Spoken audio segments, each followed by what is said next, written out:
Hi, this is Matt Bianca, and welcome to the Sutra Pills podcast. This is the place to listen to some teachings from original Buddhist sutras. A sutra a day keeps the dukkha away. So today we're going to talk about Nagara Sutra, included in the collection Samyutta Nikaya. It's the number 12.65. Nagara means either without name or intelligence, but of course, as usual in Sanskrit and Pali, they can have more than one meaning. In this sutra, Siddhartha describes his personal fatigue before becoming a bodhisattva. The term bodhisattva is very common in Buddhist vocabulary, but it has led to much confusion. Bodhisattva is the doctrinal term in Pali language for an enlightened being. But the particle sat in bodhisattva or bodhisatta in Pali here does not stand for sattva but for sakta, which means intent to. So it's not an enlightened being, it's an intended to be enlightened.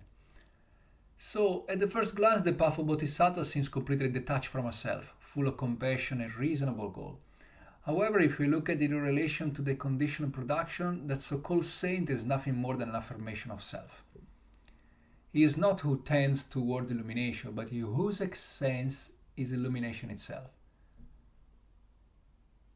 So in my opinion, the sufferings in the world is not due to the numerical insufficiency of the bodhisattva. The teachings of Siddhartha are not founded on the ideal of the bodhisattva, but on the cessation of the ignorance of the Four Noble Truths. So Gautama was not a saving God. So neither are we. That is not our goal. But let's see, in the sutra, what Siddhartha says. Siddhartha asks himself, where does old age and death come from? What is the necessary condition on which aging and death depend? Think about carefully. I came to this. Aging and death exist when birth exists. From birth, as a necessary condition, are born aging and death. What is the necessary condition for birth? Here is my answer. Birth exists when one becomes ignorant. In many translations, becoming ignorant is written only as a becoming, leaving aside the word ignorant. This has brought a lot of confusion, of course. And Siddhartha continues, the name and form exist when what exists? From what condition is it necessary there is a name and a form? Thinking about it, I say, the name and form exist when consciousness exists. From consciousness, as a necessary condition, comes name and form. So it turns out that is a sutra Gautama is introducing the 12 causal links. Western society for many centuries has been comforted by the Cartesian adage cogito ergo sum in Latin, which means I think therefore I am, which hopes to find an irrefutable statement. Descartes' reasoning was based on the assumption that he could not refute his own existence, and so his self-referential thoughts demonstrate his existence.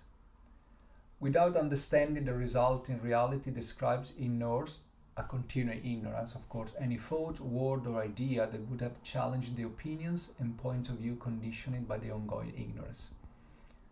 When the Dharma is developed, it is clearly understood that the self is always in a constant becoming.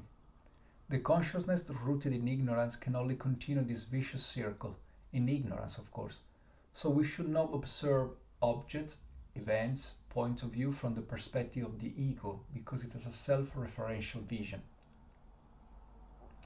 A wrong view is to personalize objects, events, opinions, and ideas that are impermanent. Gautama here keeps asking himself the same questions, changing the object. It is clear that this sutra explains the 12 causal links of condition and production. But let's look at them one by one in relation to their temporal counterparts. So conditional production is one of the main teaching and concept in Buddhism, but is not the purpose of this podcast to explain, at least in this episode. So conditional production, which means pratiya samus mutpada, as it translates in Pali, and the 12 causal links. The links is called nidana or nidana. So they are divided in 12, as I said, they're divided in the three sectors, past, present, and future. In the past, we have two of them. We have avidya, ignorance, and samskara, formation. In the present is the big one, is the big chunks that we have all of them. So we have vijnana, which is consciousness. We have namarupa, name and shape, which means it's like psychophysical appearance. It means self-identification for clinging to self-referential forms and point of view. Then we have sadayatana, 6 bases of the sense. Sparsa, which is contact between senses and sensory consciousness. Vedana, sensations or feeling, even if it's not a very great translation, feeling. Then we have Tarsana, that is like desire. Upadana, that is attachment. And Bhava, the becoming. In the future, we have the last two. Jati, birth.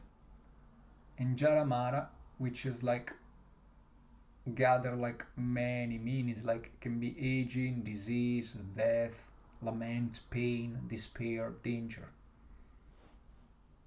And of course we analyze one by one in other episodes of this podcast. Let's conclude to say that Nidana in ancient Hindu literature such as the Upanishads or the Puranas means the first cause, primary cause, original or essential cause. Or in Ayurveda and other medical texts from India, Nidana Sthana refers to the causes of disease. So as we notice always in this kind of ancient language, is very difficult and not accurate to give only one unique meaning. This has been the Sutra Pills podcast, and I am Matt Bianca. Thank you to be here and listen to me. Comments are really appreciated. Whatever you want to tell me, just make a comment, even a bad one. Of course, the most important, may you be well, may you be happy, may you be free from suffering. Bye for now.